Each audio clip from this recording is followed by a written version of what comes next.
Hearing none, let's begin a discussion today about arithmetic in polar form.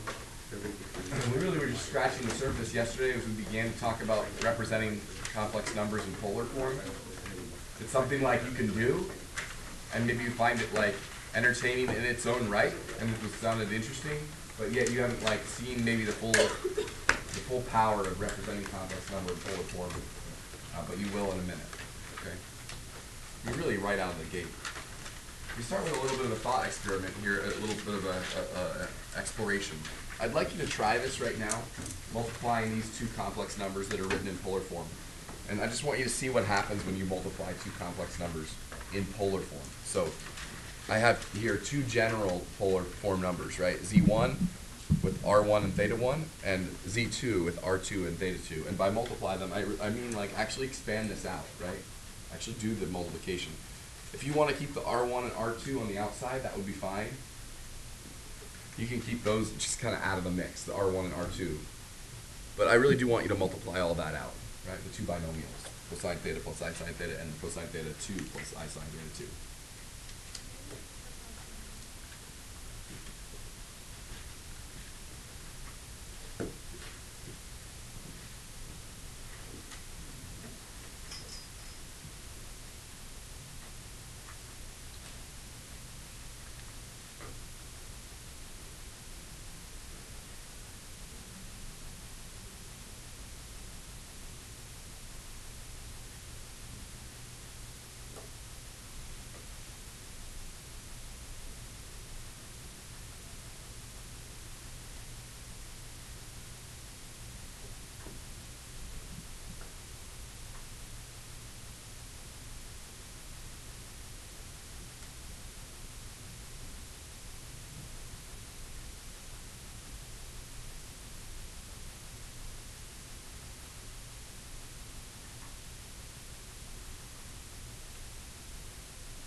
More demand.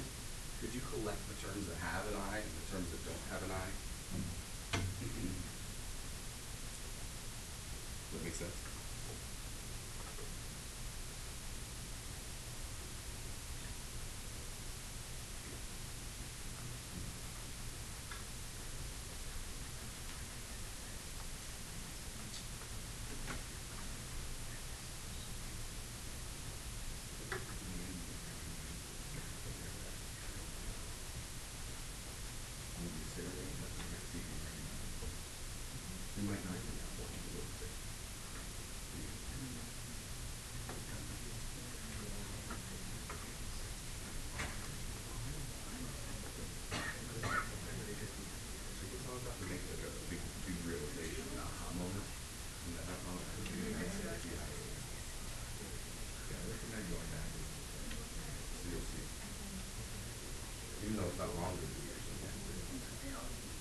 All right, did you get this, what I have, right? I've just done what I just asked you, right? So I have this all multiplied out, and I've collected the things that have an I and the things that do not have an I.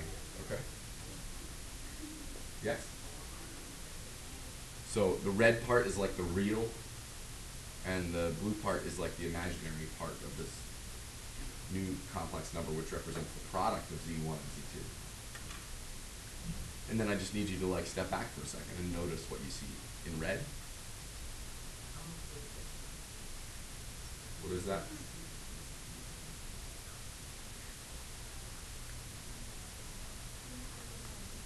That's the cosine sum formula. Yeah, by the way, where does the negative come from? Is that right? There was a negative in there somewhere, right? Because there's an I squared. Okay, so yeah, that is the cosine sum formula. What's this in blue? It's the sine sum formula. So making those replacements. So I was talking about Ian, right? We have this, which is an interesting result, right? So it looks like when we multiply two complex numbers, their magnitudes get multiplied, right? But their angles get like added, right? So So that's an interesting, we'll have to like explore in the next few minutes what that means for our lives. But like when we multiply complex numbers, it's like equivalent to rotating kind of. It's an interesting idea. So here it is again, this time in a box. It's in a box. Don't be floored. It's in a box. I did also add this too, which you can prove on your own. See if we can figure out a way to prove the division one, which doesn't surprise you at all probably. We had the quotient of the magnitudes and the difference of the angles instead, right? So we proved just now that the first result holds, and the second result holds by either by faith or by you proving it later. Okay?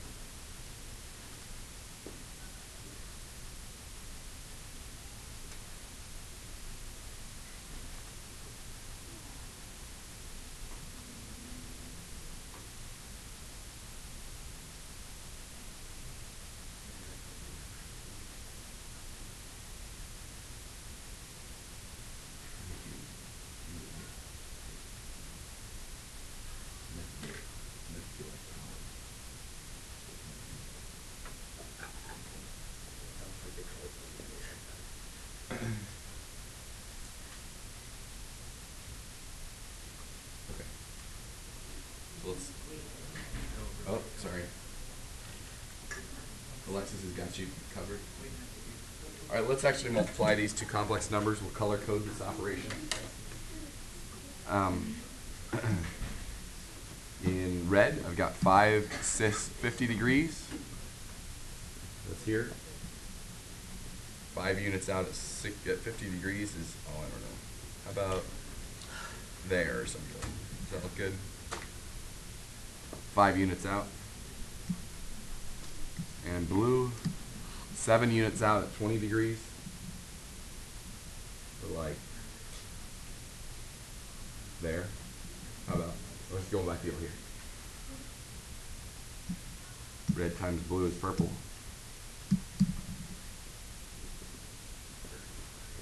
Yeah, what do we get as our answer then? According to our result, right? We get what, 35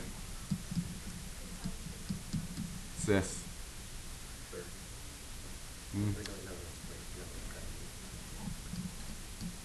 Yeah, cis 70, right? You just, yeah. Let's call that 35 units long. Right, so in purple. I don't think you fully appreciate what just happened. Okay. So let's draw some pictures.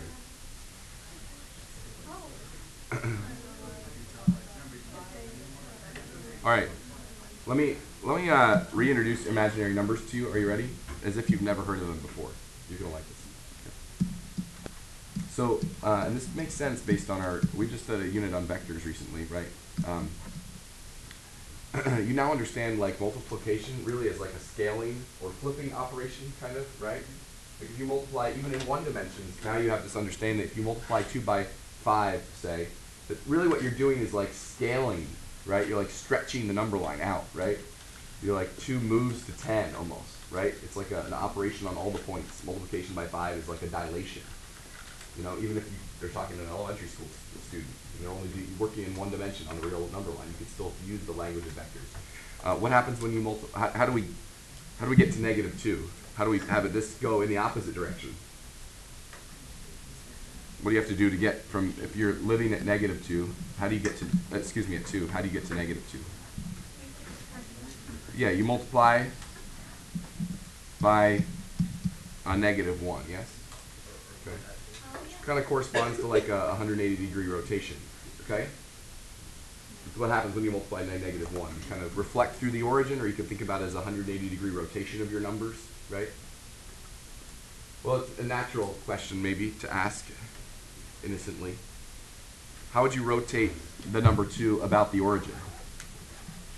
90 degrees. That is, I don't want to land back on the real number line. I want to land right here. What would I have to multiply by? And the answer is, I don't know. I've never done that before. But I do know that if I were to do it, and then I were to do that again, I would be multiplying by some unknown number twice, yes? Well, multiplying by that number twice should be the same, have the same effect as multiplying just once by -1. Well, I think the appropriate number to choose to multiply to rotate by 90 degrees is what? What number is this? We just reinvented complex numbers, didn't we? What do we get? Yeah, the square root of -1, right? So yeah, I is this number that rotates by 90 degrees, right? So that could be your new conceptualization of I, right? It's like the 90-degree rotator. You multiply stuff by I and it rotates at 90 degrees. So let's just test your knowledge here. So here's 1, that is the real number 1. Multiplying by I gives I, right? Multiplying by I again gives -1. Multiplying by I again gives I to the third, which is -I. Multiplying by I again gives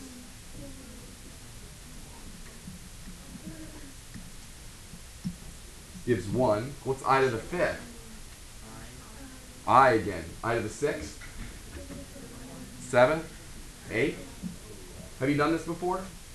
I know you've done that. You've done like I to the 30th, and you maybe even had the sense in your heart as you're doing it. You're like, oh, this feels like I'm kind of like, ticking around the clock, or I'm like doing something circular. I'm rotating, and in fact, you are. That's exactly what you're doing, right?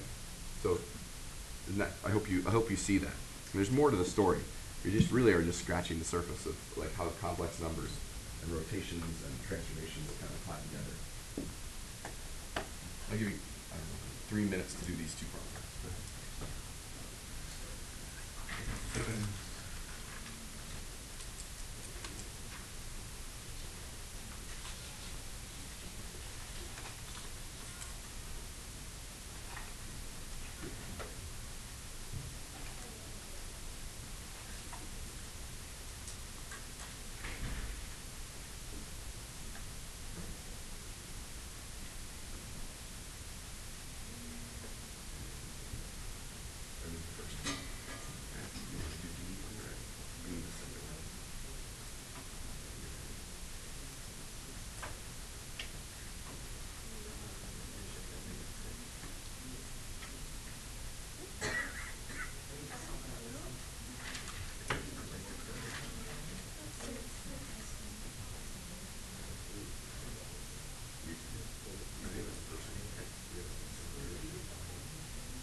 Yeah, it's important to note what it says here. Standard form here, that's just a plus bi form, or here in polar form, right? R sus theta. Yeah, whatever work you have. There's not a lot.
Oh, it's a comma.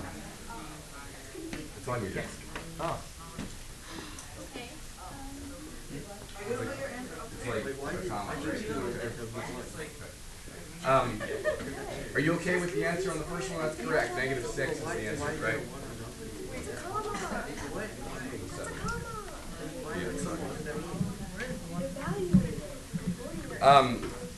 Yeah, is everyone clear on why that's -6, right? 6, don't ever lose sight of what we really mean. If you happen to be losing sight of this, then stop writing cis. Start always just writing cosine pi plus I sine pi, because that's what it means, okay? I think some of you might lose sight of that. And then once we say that to ourselves, we're like, oh, I know what cosine pi is, and I know what I times sine pi is. It's -1 and 0, right? Oh, okay, this is 6 times -1 plus 0i. Oh, -6. Or you can just think, what's the name I have for the number that's 6 units that way? And I think I have a name for that. No one can read this. It's -6. How's Matthew doing? Is he doing okay? I don't know if anyone can read them. You're doing great, Matthew.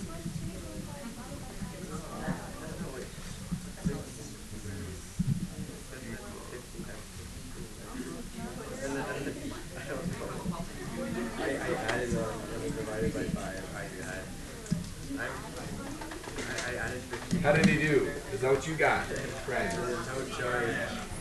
Yes? It's a good thing, unless we have a calculator, I think we can't really go any further than that anyway, so that's good. Stop in polar form, it says. Yes, I think we will. I'm not. Yeah? Okay. Already, does this feel like power a little bit, doing this in polar form? No. Keep in mind, yeah, I think it does, because keep in mind, if I said z equals 1 plus 3i, and w equals 7 minus I, or something like that, and I asked you to do z squared over w, you'd be like, ugh, right? You could do it, but it would be like in the solidly in like the annoying category. Would you agree? Yeah. If like multiply, then you have to multiply out two binomials, then you have to multiply by the conjugate over the right? But this is like, I think, in the category of delightful, right? Oh, yeah. Like, it's easy to do. No multiplication of binomials all over the place. It's nice. Well, here comes the real power, okay? This is called Dimov's Theorem. What do you think Dimov's first name was?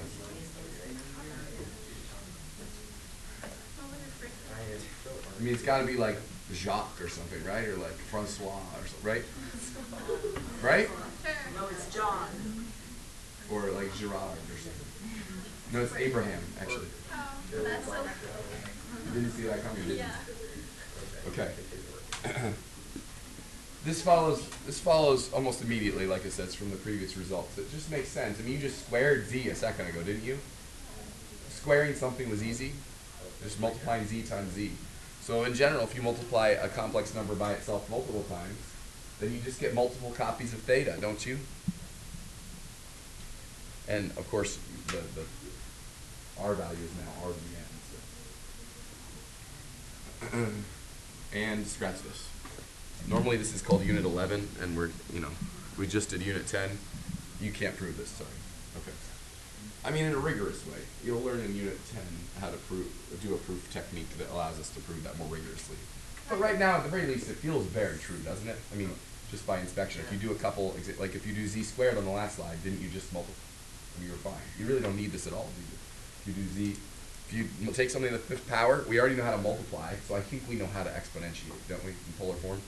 It'll just be this times this times this 5 times, right? Yeah. So, are we ready to just write this down? It's already in polar form. Yeah, what do we get? Do you want to, Ian? 32 cis 5 pi over 6, or if you really want to use it. Well, let's stop there for a second. Is everyone okay with that? Do you see how quickly we were able to exponentiate that? Now we have it. It's done. I mean, but it's in polar form still. So we do want it in rectangular form. And so, Ian, you want to take us home? Go ahead.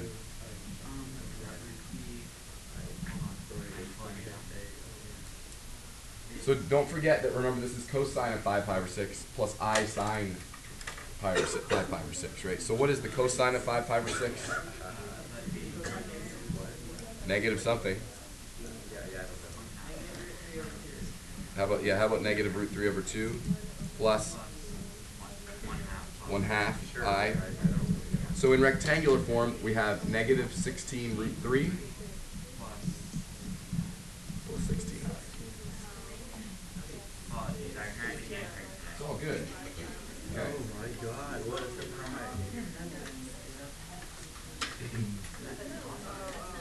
This is such a powerful technique that, I mean, again, think about the fact that if I give you, you know, whatever, 2 plus 3i to the 5th power, you'd be like, whoa, see you in 20 minutes, right? Can you imagine doing like old school algebra 2 style, if I said take 2 plus 3i to the 5th power, you'd like just be multiplying binomials for the next 20 minutes, wouldn't you? It would take you a while. But if you have it in polar form, it takes more like 20 seconds, right? Huh? Well, yeah, if you were to put it in polar form, yeah. Well, you could do that though, under the calculator. It's such a powerful technique that if I give you a problem that's in rectangular form, and I ask you for the result in rectangular form, and there's no mention of polar, I still might use polar, go into polar, and come back out of it, right? Just because I'd rather not use algebra 2 techniques to resolve this problem, yeah? So I think you'll see how fruitful that is here. What's w to the 4th? What is this thing to the 4th? Can we write it in polar form right away here? Maybe you can. What's r? Is it obvious? X and y are points you recognize, are coordinates you recognize, aren't they? Aren't those coordinates on the unit circle? So I think r is 1, yeah, right? So yeah, what's the angle then? So r is 1, cis. Is that right?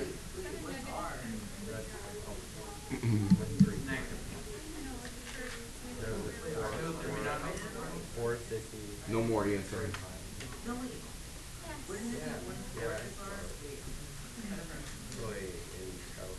I mean, you can do r equals the square root of this thing squared plus this thing squared if you like. That works.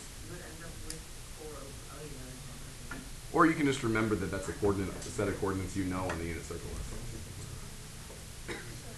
All right, if you're convinced that that's the polar form, it took a little bit of convincing for some people. If you're convinced that that's the polar form for this complex number, then this is the big this big power play is no work at all, right? What do we get? So it's 3 pi. Writing that as a complex number in standard form, that's cosine of 3 pi, which is -1, plus nothing. yeah, plus the sine of theta, which is 0 times I. You don't have any I. So you know that the square root of -1 is I, or negative I, I guess, depending on what you're thinking. Maybe no one has ever asked you probably what's the 4th root of -1, right? Well, this is one of them. There are 4. This is one of the things, I guess, W is, that when taken to the 4th power gives you -1. That came out really clean, didn't it? We have surprises that abound, don't we? For you. Would you like one more? Okay. The slide is titled Amazing Fact. Okay. All right, so the thing we've been talking about this whole time, yesterday and today, this polar representation of a complex number equals, I don't know if you're like prepared emotionally for this. Are you ready for this? Oh my god, do I have to write this down? Are you? Oh my god. Just give me 2 minutes, please. No, I don't think you can handle it today. We'll do it another day. Do it now. What we gotta do? Okay. It's pretty amazing. Now, I do have to say, this is not the kind of thing that's an emphasis of this course, but I just feel like you can't bring someone to the brink here and not tell them that this is true. You just did. Okay, here we go. All right, this is r e to the I theta, and this is sometimes called Euler's equation. That is, in fact, the r can be dropped here. I mean, there's an r on both sides. Sometimes it's just rendered this way. That e to the I theta is cosine theta plus I sine theta. So both of these are sometimes referred to as the polar form for a complex number. And if you've ever used complex mode on your calculator, you'll see that it has a polar mode too, e to the I theta mode too. All period, haven't you been feeling like, hey, doesn't this kind of exponentiation, doesn't it kind of feel like when we're multiplying, like we're adding? And when we're exponentiating, it feels like we're multiplying. You know what else? Where else that happens in life besides with polar form of complex numbers? How about rules of exponents? When you multiply, don't you add exponents? So all the things we've talked about, including the mobs, just kind of falls out of this. If you let theta be pi, you get the following result. So I don't know if you've seen this before, but this is sometimes called Euler's identity. Have you seen this before? I don't know. It's probably the if you're looking for if you're looking to get a tattoo someday, this is a great choice right here. All 5 mathematical constants right there in one equation. All right, so we clearly can't handle the truth. Right? We'll let you go. Homework 7 tonight. Not what's on the board. Sorry. Homework 7. That is all right. Anybody else want another cookie? Yes, that's all right. You already had to. Finish the ladies. Wait, hey, oh my God. Why did you get like that, right?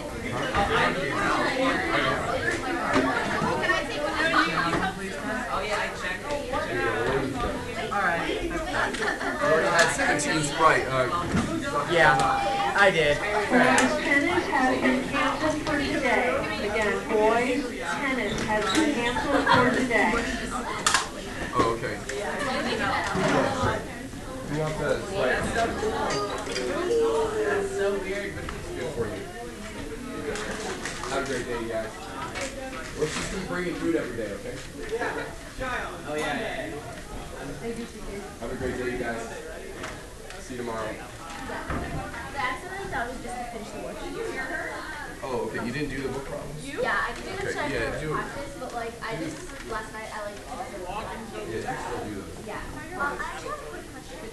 So when we have complex equations, I don't know if I did the numerator correctly. Yeah, so you multiplied by the by whatever it was, 3 minus I or something. Yeah. And on the top and bottom. No.